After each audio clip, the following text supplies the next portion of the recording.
I made a Picrew in 3 weeks, so if you're curious about the process or the end result, let's go ahead and talk about it. So what the f even is Picrew in the first place though? Well, remember those doll dress-up games from like 2005? Like, if you were alive back then? It's basically that, except instead of using your cringe OCs from when you were a kid, they're used for D&D icons, profile pictures, and PNGTubers. Basically, the way that it works is there's tons of user-created icon makers, and each of them has dedicated item groups that you can toggle on and off to customize your character, or your bedroom, or your crayon Sona. I've used these before, but I always just kind of assumed that the people who make them are wizards or something, because I thought there was some complicated designing your own Picrew thing that prevented you from just making a Picrew. But then an animator that I follow named Mavix made one a while back, and I was like, oh you can just make one. Since then, it's been on the back of my mind, but recently I was working on a video about taking your PNGTuber and popping it into VTubeStudio, and it dawned on me that the easiest way to recommend editing your PNGTuber with the artist's consent to do so was to just provide you a PNGTuber in the form of a Picrew. It was time. Destiny was calling me. So I watched some videos on it, which I will link down below, but basically, in essence, whenever I learn something new,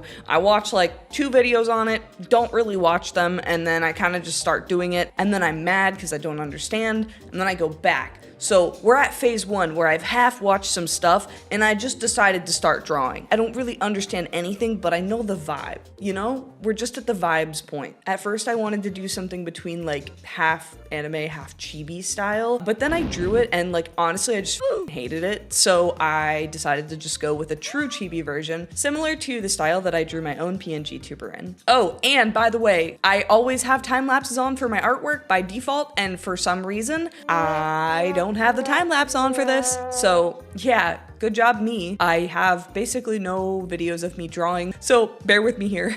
Most of the first things that I drew were for my own avatar because I wanted to make sure that I could make myself, duh. I started with eye options, some mouth options, and hair. As I went through, I wanted to make sure that if I'm offering this as a PNGTuber, it has to have range. Like, the last thing that I would want is to recommend this as a PNGTuber for people to use and have somebody go in and not be able to make themselves or their OC. So this was actually a great opportunity for me to learn how to draw a lot of black hairstyles and a lot of just textured hair. I like made my own brushes for some of these, and it was a great learning experience. I highly recommend it if you are trying to teach yourself how to draw textured hair or just trying to practice it. And obviously, I'm open to criticism. If you have anything to say about any of those hairstyles, just let me know down in the comments below. After I got a general idea for like the hairstyles I was going to be doing, I started planning out everything else.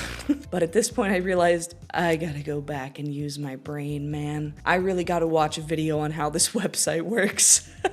Picrew's UI is, well, it's not bad, but it's not necessarily the most intuitive website, and it's definitely not a comfortable thing to navigate. So let's do a little debrief on how it works. And by little, I mean, let me explain to you the entirety of Picrew. Once you make a Picrew account, you can go ahead and make a new image maker. And once you have the new image maker open, you'll see it's got this list of items and layers. The items in your item list are kind of like groups. So for example, you'd have like an item group for your mouth. All of your mouth options would be in there.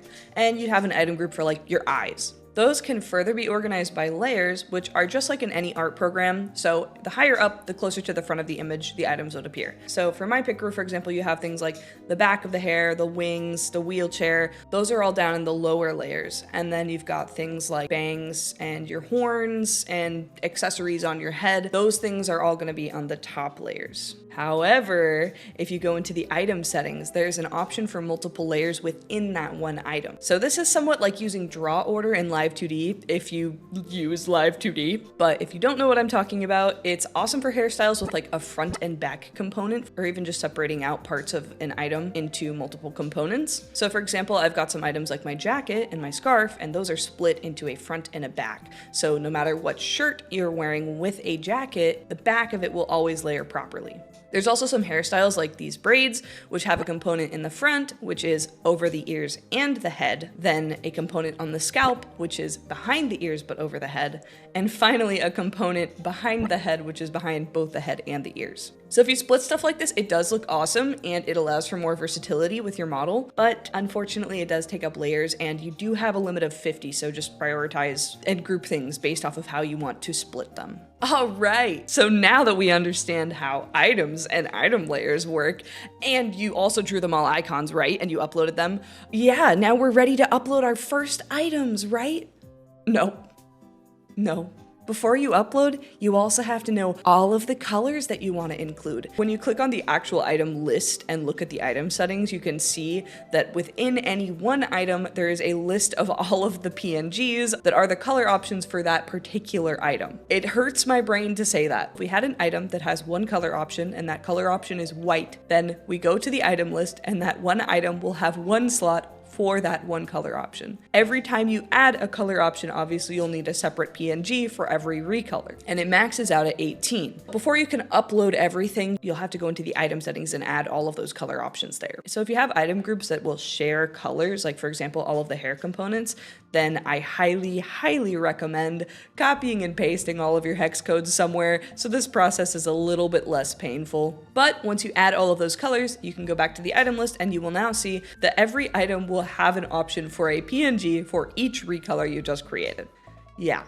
You can add them here individually, but the faster way is to make a folder for each color and name the items based off of their item number. So then if you drag and drop all of the items here into one color, for example, you can bulk upload and it will automatically place them where it belongs. So now that we understand that, and we've added our colors and we have our icons and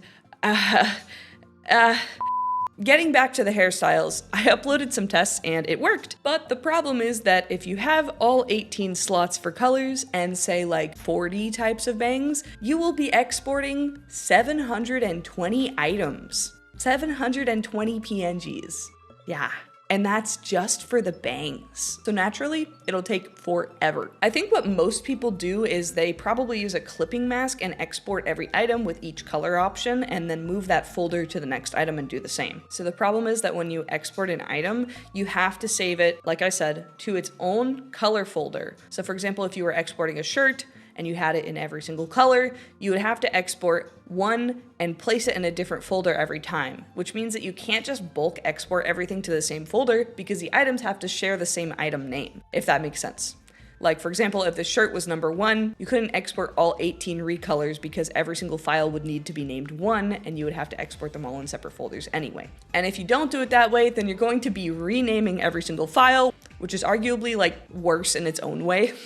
So my personal solution was to set up a Photoshop artboard grid. If you don't know this about Photoshop, you can actually save the state of your layers, which means that you can save like visibility. So what I did was I made a set of gradient maps that would recolor a light color like white or pink and change it to the desired color while maintaining the line art color as black. And then I put those all within artboards that were named in order numerically. And what I did was I would put all of the items in and I would go through each layer comp and make sure that each of those items was toggled back on in terms of visibility.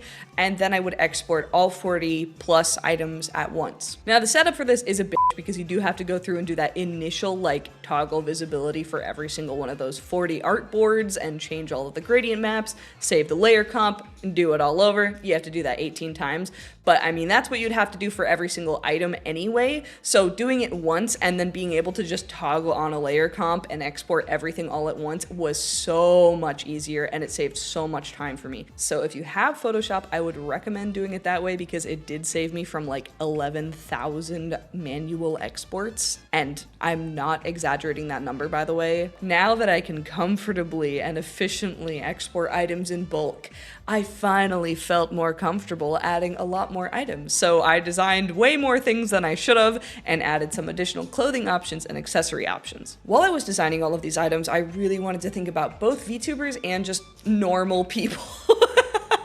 There's an item limit of 750, which is a lot, but you also do run out way faster than you would think, so it's important to have a good range of items. A good litmus test for whether or not your Picrew is like complete is you take a pool of your IRL friends, or maybe just some VTubers that you follow or know personally, and make them all using your Picrew. Is there a clothing color or skin tone that's missing maybe? Or the closest to accurate shirt might not be close enough? I did this and I took notes of stuff that I felt I could add, and then went back and drew all of those things, threw them into the artboard, and re-exported them all with all of their recolors. I probably could do this like 3 or 4 more times and still find new things, but at the moment, 1 is good for me because my life is chaotic and this has already eaten up 3 weeks of my life, so.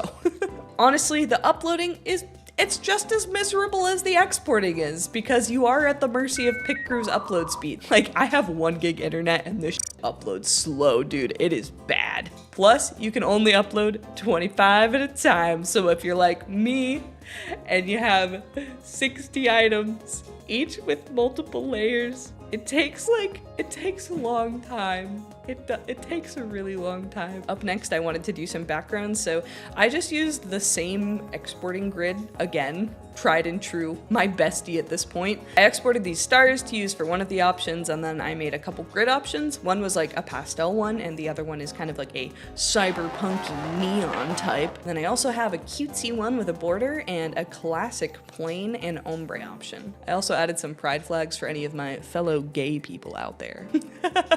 If I were to change anything about this at this point, I'd probably remove the second bun option and add hands. That would give me 2 extra layers, so I would have room for a left and a right hand just to add some expressiveness, and then maybe use my last layer option for like pins or something like that, but I am pretty happy with where it's at now. The last step is to make an icon, which I did by making some cute little test OCs and collaging them together, and then all you have to do is go into your Picrew publication settings and set the Picrew to public. All in all, this was a much bigger undertaking than I assumed, and I'm honestly really proud of myself for how much work I put into it. I know this wasn't like a full and complete Picrew tutorial, but I did just want to talk about my experience with it, and I just hope it helps you gauge how many or how few item options you would like to have in a Picrew of your own. Don't do 18 colors, by the way, and don't use all of your item layers, or else you'll end up wanting to die like me.